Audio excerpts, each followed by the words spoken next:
ত্রয়োদশ জাতীয় সংসদ নির্বাচনকে সামনে রেখে জাতিকে দেয়া সুষ্ঠু ও নিরপেক্ষ নির্বাচনের অঙ্গীকার বাস্তবায়নে পুরোপুরি প্রস্তুত আইন শৃঙ্খলা বাহিনী।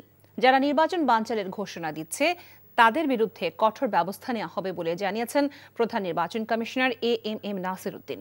সকালে রাজধানী জিগাতলায় বিজিবির নির্বাচনী মহড়া পরিদর্শন শেষে এসব কথা বলেন তিনি। বিস্তারিত থাকছে নাহিদ প্রিন্সের রিপোর্টে। রাজধানীর আজিমপুর ফুলপরি সরকারি প্রাথমিক বিদ্যালয় ত্রয়োদশ জাতীয় সংসদ নির্বাচনের একটি ডেমো ভোট কেন্দ্র। কেন্দ্র জুড়ে ভোটারদের দীর্ঘ লাইন। ভেতরে শান্তিপূর্ণ ভোট গ্রহণ চললেও বাইরে রাজনৈতিক কর্মীদের উপস্থিতিতে বাড়তে থাকে উত্তেজনা। এক পর্যায়ে শুরু হয় ধাক্কাধাক্কি, মুহূর্তেই তা রূপ নেয় বিশৃঙ্খলায়। পরিস্থিতি নিয়ন্ত্রণে দ্রুত এগিয়ে আসে আইন শৃঙ্খলা বাহিনী। শুরু হয় লাঠিচার্জ, এরপর বিজিবি সদস্যরা নেয় কঠোর অবস্থান।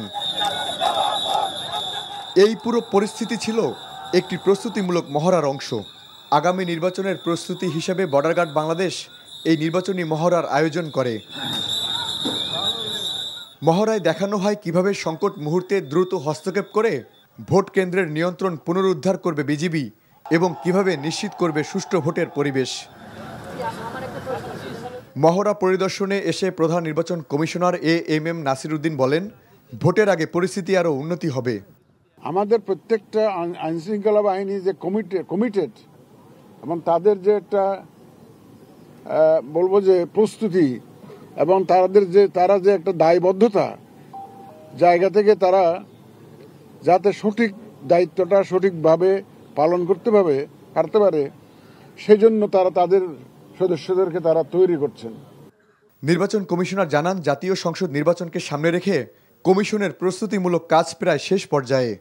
সব ধরনের ব্যবস্থা আমরা নিব, যাতে কেউ সহযোগিতা লাগবে, আপনাদের সহযোগিতা লাগবে, সাংবাদিকদের সহযোগিতা লাগবে, দেশবাসীর সহযোগিতা লাগবে, ভোটারদের সহযোগিতা লাগবে।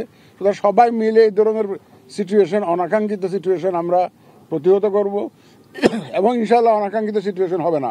মানুষ তো সবাই বুঝতেছে যে এটা সুন্দর, সবাই তো সুন্দর নির্বাচন চায়। নির্বাচনকে কেন্দ্র করে সারা দেশে মোতায়েন করা হবে প্রায় 35,000 বিজিবি সদস্য, যারা দায়িত্ব পালন করবেন 1210টি প্লাটুনে। এছাড়া সীমান্তবর্তী 7টি উপজেলায় বিজিবি এককভাবে দায়িত্ব পালন করবে। Nahid Prince, NTV news, Dhaka.